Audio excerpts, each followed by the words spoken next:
میں نے ایک ٹرانس کسی کیفیت میں کہا، تمہاری معلومات انتہائی ناقص اور تمہاری سوچ بے حد لاغر ہے۔ تمہیں ایک طویل عرصے تک کسی نفسیاتی ہسپتال میں اپنا علاج کروانا چاہیے۔ میں نے تمہاری ہائی لیگز کو جسمانی طاقت سے سیدھا نہیں کیا تھا۔ پھر تم نے کون سی صلاحیت استعمال کی تھی؟ وہ ہونکوں کی طرح منہ کھول کر میرا منہ دیکھنے لگا۔ میں نے کہا، ایک بار تمہاری موٹی عقل میں نہیں آئے گی۔ تم خواہ اپنے دماغ کو تکانے کی کوشش نہ کرو۔ پہلے تمہارے سر پر بہت سی چوٹیں آ چکی ہیں اور تم نہیں جانتے کہ آئندہ ان چوٹوں کا اسکور کیا ہوگا۔ اس نے مجھے گھورنے پر اتفاق کیا۔ کچھ بولتا تو سراسر گھاٹے میں رہتا۔ میں نے دانستہ تارا کے سوال کا جواب نہیں دیا۔ اگر میں چاہتا تو چی کی قوت اور اس کی کرشمہ کاریوں پر اسے ایک طویل لیکچر دے سکتا تھا، مگر میں خواہ اس قوت کو اپنے دشمنوں کی موجودگی میں زیر بحث نہیں لانا چاہتا تھا۔ مخالفین سے اپنے گن چھپانے رکھنے کی ضرورت ہوتی ہے۔ یہ حقیقت ہے کہ میں نے الٹی ہوئی ٹویوٹا ہائلیکس کو چی کی قوت کے توفیع سیدھا کیا تھا، ورنہ جسمانی قوت کے لیے تنہا وہ کام کرنا ممکن نہیں تھا۔ یہ بھی ایک حقیقت ہے کہ اس سیدھی گاڑی کو چھوئے بغیر دور بیٹھے بیٹھے بھی الٹایا جا سکتا تھا، اور وہ بھی چی ہی کی مدد سے۔ چی بڑی حیرت انگیز اور پراسرار قوت ہے۔ اس کے منتہی کے لیے فاصلے کی کوئی قید نہیں۔ وہ دنیا کے ایک حصے میں بیٹھ کر دوسرے حصے میں واقع وقوع پذیر کر سکتا ہے۔ میں چی کے منتہا کی بات کر رہا ہوں۔ اس درجے پر پہنچنے کے لیے کڑی ریاضت کی بھی ضرورت ہوتی ہے۔ کسی بھی فن کی انتہا تک پہنچنا آسان کام نہیں۔ میں بہرحال اس فن کا منتہی نہیں تھا۔ میں اپنے ہی ماحول میں چھو کر اور چیزوں کو چھوئے بغیر واقعات تخلیق کر سکتا تھا۔ ویسے شاولن ٹیمپل میں ماسٹر ہینگ پائی اور ان کے شاگرد ماسٹر یشیان نے مجھے چی کی ایڈوانس مشقوں کے بارے میں تفصیلاً بتا دیا تھا۔ جب بھی مجھے وافر مقدار میں فرصت ملتی ہے تو میں ان مشقوں کو کرنے کا ارادہ رکھتا ہے۔ یہ کوئی ہنسی کھیل میں کی جانے والی مشقیں نہیں ہیں۔ انسانی دماغ پر پائے جانے والے مخصوص گلینڈز پر باقاعدگی سے یہ تقاضے توجہ کی پریکٹس کرنا ہوتی ہے۔ پینل گلینڈ دماغ کے سامنے والے حصے میں پایا جاتا ہے۔ بعض ماہرین اسے باطنی آنکھ یا تیسری آنکھ بھی کہتے ہیں۔ اس غدود کی مدد سے دماغی صلاحیت اور سوچ کی قوت کو ایک جگہ سے دوسری جگہ منتقل کیا جا سکتا تھا، گویا یہ انسانی دماغ کا سینڈ ہے۔ ایک اور اہم غدود پیچوٹری گلینڈ ہے جو دماغ کے عقبی ذیلی حصے پہ پایا جاتا ہے۔ اس گلینڈ کی مدد سے باہر کی معلومات کو اپنے دماغ پر لایا جاتا ہے۔ اسے آپ انسانی دماغ کا پک کہہ سکتے ہیں۔ پک اور سینڈ کے دو بٹنوں کو اگر استعمال کرنا آ جائے تو انسان بڑا صاحب کمال ہو جاتا ہے، اور یہ دسترس حاصل کرنے کے لیے بڑی محنت کی ضرورت ہے۔ میں نے سوچ رکھا تھا اگر کبھی زندگی میں مہلت دی تو میں ان غدود کی مشقوں کو ضرور کروں گا۔ یہ غدود یا گلینڈ عام حالت میں انسانی جسم کے مختلف افعال کو کنٹرول کرتے ہیں۔ تارا کی بے بسی نے اسے خاموش رہنے پر مجبور کر دیا تھا، تاہم وڈیرا سوال کرنے سے باز نہ آیا۔ اس نے پوچھا، وجدان، ایک طرف تم کہتے ہو قاضی سلطان کے آدمیوں نے ممتاز کو ڈاکوؤں کی قید سے رہائی دلائی، دوسری جانب تم قاضی سلطان کے آدمیوں کی جگہ خود کو اور میر بخش کو رکھتے ہو۔ تمہاری اس من گھڑت اور جھوٹی کہانی پر کون یقین کرے گا؟ تم سمیت سب یقین کریں گے، میں نے حتمی لہجے میں کہا۔ میں کیسے؟ یہ کیسے ممکن ہے؟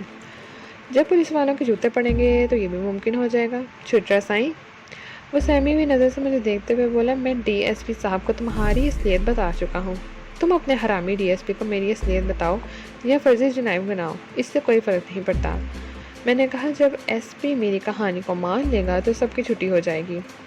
ایس پی مہوا ممتاز کا ماموں ہے اور تمہارے دشمن قاضی سلطان کا سالہ ہے۔ تم نے سن رکھا ہوگا، ساری خدائی ایک طرف، جورو کا بھائی ایک طرف۔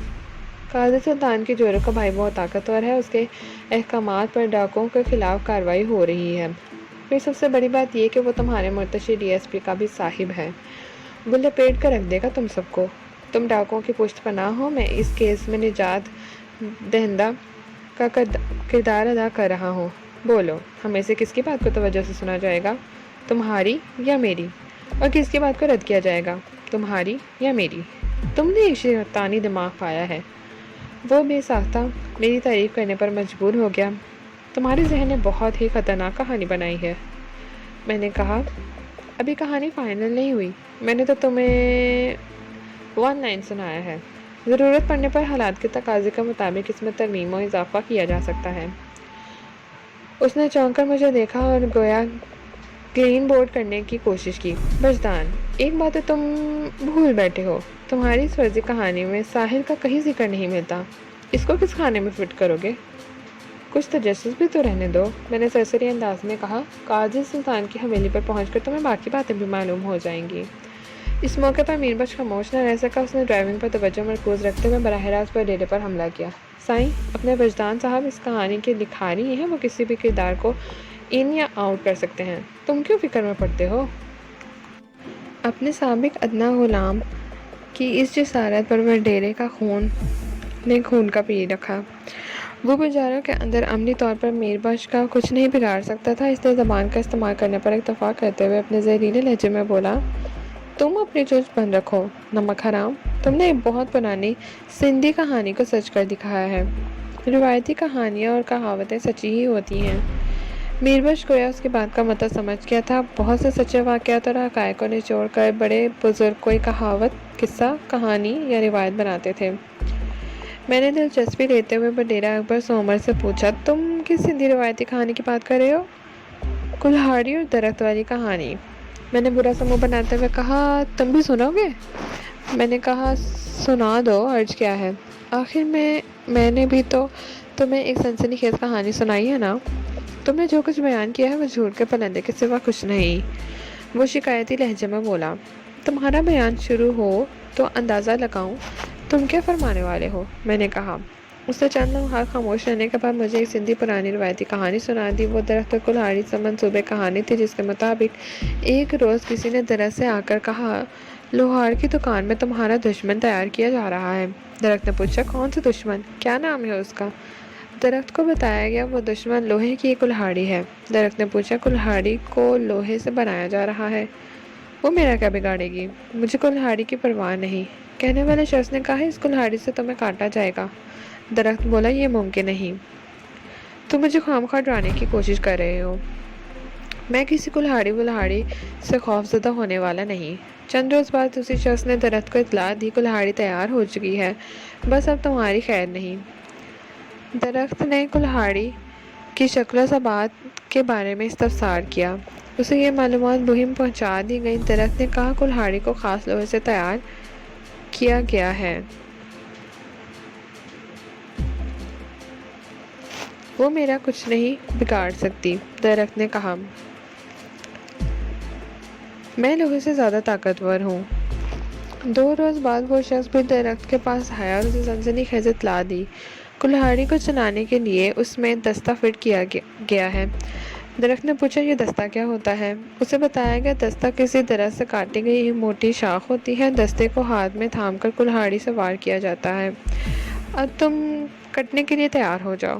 درخت نے ایک ٹھنڈی آہ بھری اور شکست خوردہ انداز میں بولا، تم ٹھیک کہتے ہو دوست، اب واقعی مجھے تشویش میں مبتلا ہو جانا چاہیے، کیونکہ میرا اپنا دشمن سے جا کر مل گیا ہے۔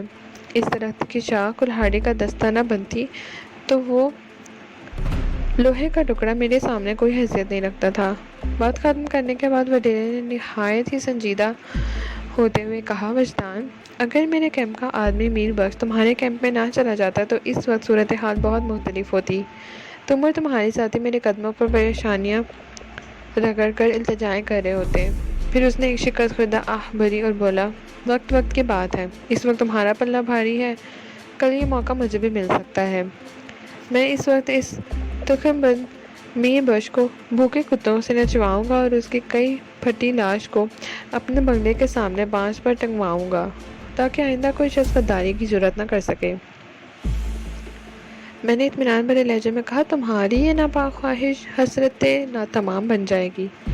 میر بخش نے کہا، وڈیرہ سائیں، ہم کنڈری کے قریب پہنچنے والے ہیں، یہاں سے اپنی منزل بنی سے زیادہ دور نہیں۔ تم حوصلہ جمع رکھو، وہاں تمہارے ساتھ درخت اور کلہاڑی والی کہانی دہرائی جائے گی، تمہارے سر پر اتنے ڈنڈے برسائے جائیں گے کہ کلہاڑی کو بھول جاؤ گے۔ ساحل نے میر بخش سے کہا، اب تم اس بیچارے کو اتنا بھی نہ ڈراؤ کہ یہ وہاں پہنچنے سے پہلے ہی آخری سفر کو روانہ ہو جائے، آخر وہ تمہارا باس رہا ہے، کچھ تو لحاظ کرو۔ ساحل کی دیکھا دیکھی ممتاز نے بھی لب کھول لیے۔ وہ ساحل کو مخاطب کرتے ہوئے بولی، میر بخش بالکل ٹھیک کہہ رہا ہے، اکبر سومر جیسے بہتار وڈیروں سے جتنا بھی برا سلوک کیا جائے وہ کم ہے۔ یہ ایک مرتبہ میرے بابا کے پاس پہنچ جائے، پھر وہ اسے مدد چکھائیں گے۔ کیوں وجدان، میں ٹھیک کہہ رہی ہوں نا؟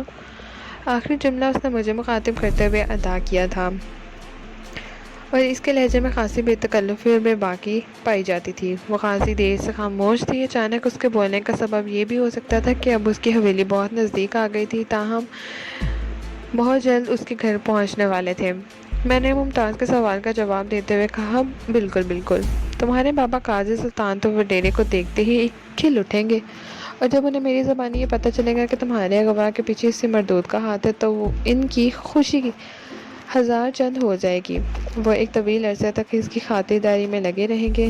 پھر میں نے وڈیرے سے مخاطب ہوتے ہوئے کہا، سائیں، تمہارے تو مزے ہو گئے، کھلا کھاؤ اور جان بناؤ۔